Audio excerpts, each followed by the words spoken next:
میرے رب ہجوم غم میں تجھے جب کبھی پکارا۔ الحمدللہ رب العالمین والصلاة والسلام علی اشرف الانبیاء والمرسلین وعلی آلہ واصحابہ اجمعین ومن تبعہم بإحسان الی یوم الدین، اما بعد۔ ناظرین، خیر مقدم ہے آپ کا کریم ٹی وی اردو کے اس پروگرام میں۔ محمد زاہد تلہر ضلع شاہجہاں پور سے سوال پوچھتے ہیں کہ میری پیدائش ایسے گھر میں ہوئی جو بچپن سے شرک و بدعت سے لت پت تھا، اور سارا خاندان ہی شرک و بدعت سے مانوس ہی نہیں بلکہ بہت سختی کے ساتھ اس کا پابند تھا۔ بچپن سے اسی طرح سے میں بڑھا ہوا اور انہی تمام چیزوں کو میں بھی صحیح مانتا تھا، لیکن 2013 میں میرے اوپر توحید اور سنت، شرک اور بدعت کا فرق واضح ہوا، اور میں نے صحیح معنی میں اللہ اور اس کے رسول پر یقین کیا اور کلمہ پڑھا اور اللہ کو رب مانا اور رسول اللہ صلی اللہ علیہ وسلم کو اپنا نبی و رسول، ہادی و مرشد مانا۔ سوال یہ ہے کہ اب میں قرآن و حدیث پر عمل کرتا ہوں، اس سے پہلے میرا جو کچھ بھی عمل تھا وہ آبائی رسم و رواج پر تھا۔ میں نے حدیث میں یہ پڑھا ہے کہ رسول اکرم صلی اللہ علیہ وسلم نے بتلایا کہ جو آدمی شرک و بت پرستی سے توبہ کرتا ہے اور کلمہ پڑھتا ہے، ایمان لے آتا ہے، تو اللہ رب العزت اس کے گزشتہ سارے گناہ معاف فرما دیتا ہے۔ تو میں نے بھی اپنی گزشتہ ساری زندگی سے توبہ کر لی ہے، تو کیا اللہ رب العزت مجھے بھی وہ فضیلت عطا فرمائے گا؟ محمد زاہد صاحب، جس طرح سے آپ نے لکھا ہے، اگر شرک و بدعت کی زندگی آپ گزار رہے تھے، غیر اللہ کو حاجت روا مشکل کشا مانتے تھے، اور مزاروں پہ سجدہ کرنا کاروبار میں خیر و برکت کے لیے، بیٹا بیٹی روزی روٹی کے لیے مزاروں، درگاہوں اور آستانوں پر جاتے تھے، وہاں چادر گاگر چڑھاتے تھے، اور اب آپ نے اس سے توبہ کر لی ہے اور اللہ کو ہی صرف حاجت روا مشکل کشا مانتے ہو، اور رسول اکرم صلی اللہ علیہ وسلم کے فرامین کو عبادات سے لے کر معاملات و اخلاقیات تک سب کو مانتے ہو، اس پر عمل کرتے ہو، تو امید ہے کہ اللہ رب العزت آپ کو بھی ان لوگوں میں شامل کرے گا جن کو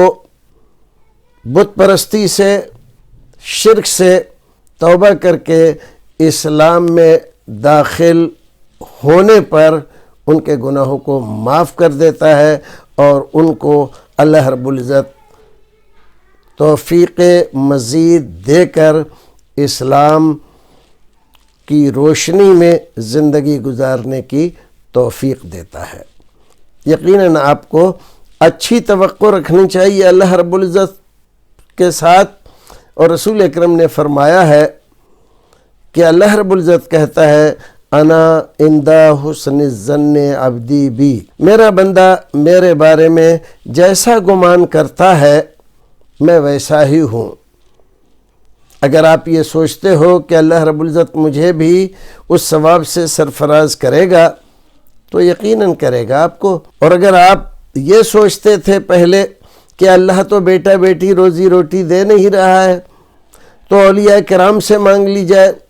وہ دے دیں گے، اور آپ کی سمجھ میں یہ بات کبھی نہیں آتی تھی کہ جب اللہ نہیں دے گا تو اولیاء کرام کہاں سے دلوا دیں گے اور کہاں سے دے دیں گے؟ اس حماقت میں بہت سارے ہمارے نام کے مسلمان گرفتار ہیں، اللہ رب العزت سے بدگمانی رکھتے ہیں اور یہ سوچتے ہیں کہ اللہ تو دے نہیں رہا ہے، اللہ نہیں دے رہا ہے تو بزرگان دین سے مانگ لیا جائے، اللہ بہت دور ہے، وہ جبار ہے، قہار ہے، تھوڑی بات پر ناراض ہو جاتا ہے، اس کی رحمت، اس کی مہربانی، اس کے عفو، اس کے درگزر، اس کے غفران اور غفور ہونے کی ساری صفتوں کو نظر انداز کر کے صرف اس کے قہر و جبر کو ذہن میں لاتے ہیں، اور شیطان ان کو یہی بتلاتا ہے کہ اللہ تو بہت دور ہے، وہ تمہاری کب سنے گا؟ تم خطا کار ہو، معصیت کار ہو، گنہگار ہو، تمہاری باتیں سنے گا اللہ رب العزت، تمہاری سنتا نہیں وہ، اور اولیاء کرام کی وہ کبھی رد نہیں کرتا۔ تو لہٰذا تمہیں اگر اس کے دربار میں اپنی درخواست پہنچانا ہے تو اولیاء کرام کے واسطے سے پہنچاؤ، جیسے دنیا کے بادشاہ ہوتے ہیں۔ تو اللہ رب العزت کو اس کی عظمتوں اور اس کی وسعتوں، رحمتوں، عنایتوں، نوازشوں، شفقتوں سے بالکل عاری کر کے اس کو دنیا کے ایک معمولی بادشاہ کی طرح سے یہ لوگ بنا دیتے ہیں۔ اور اللہ رب العزت نے جیسے فرمایا قرآن شریف میں وَمَا قَدَرُ اللَّهَ حَقَّ قَدْرِهِ، اللہ رب العزت کی جیسی قدر پہچاننی چاہیے تھی، جیسے اس کی عزت و تعظیم کرنی چاہیے تھی، ان لوگوں نے نہیں پہچانی۔ وہ اپنا تعارف قرآن شریف میں پہلی ہی آیت میں فرماتا ہے بسم اللہ الرحمن الرحیم، وہ رحمان ہے، رحیم ہے، اس کی رحمتوں کا کوئی ٹھکانہ نہیں اور اس کی مہربانیوں کی کوئی انتہا نہیں، اور یہ لوگ اس کو جبار و قہار منوا کر اور اس کو عرش عظیم پر بٹھا کر یہ تصور پیدا کرتے ہیں کہ وہاں تک تمہاری آواز جاتی نہیں، جبکہ وہ علام الغیوب ہے، کوئی چیز اس سے چھپی ہوئی نہیں ہے، آسمانوں کی بلندیوں پر ہو کہ زمین کی گہرائی میں ہو، سمندروں کی تہ میں ہو، کہیں پر بھی ہو، کوئی چیز اس کے علم سے باہر نہیں ہے۔ تو ایسی ذات کو یہ سمجھتے ہیں کہ اس کو ہماری تکلیف، دکھ، پریشانی اور ہماری خواہش اور تمنا اور آرزو کا علم نہیں ہے، اور یہ جن کو مرے ہوئے مدت گزر گئی، منو مٹی کے نیچے دفن ہے، وہ ہماری بات سن رہے ہیں اور جان رہے ہیں، ہم ان سے فریاد کر رہے ہیں بابا یہ کروا دو، بابا وہ کروا دو، بابا سب سنتے ہیں اور سب کروا دیتے ہیں۔ یہ طاقت اللہ رب العزت نے ان کو دے رکھی ہے۔ مورکھتا، اگیانتا، جہالت اور بے وقوفی کی انتہا ہے۔ نام اللہ کا لیتے ہیں، رسول اللہ کا لیتے ہیں، قرآن ماننے کا اعتراف کرتے ہیں، اور پھر مشرکین مکہ کی طرح سے اللہ رب العزت کی شان میں گستاخیاں کرتے ہیں۔ اللہ رب العزت ہمیں اور آپ کو ایسے لوگوں سے محفوظ رکھے اور توحید پر قائم رکھے۔ رسول اکرم کی پاکیزہ تعلیمات سے اپنے سینوں کو منور کرو تاکہ قیامت میں کامیاب ہو جاؤ اور اللہ رب العزت کی رحمتوں کو پا سکو۔ السلام علیکم ورحمۃ اللہ وبرکاتہ۔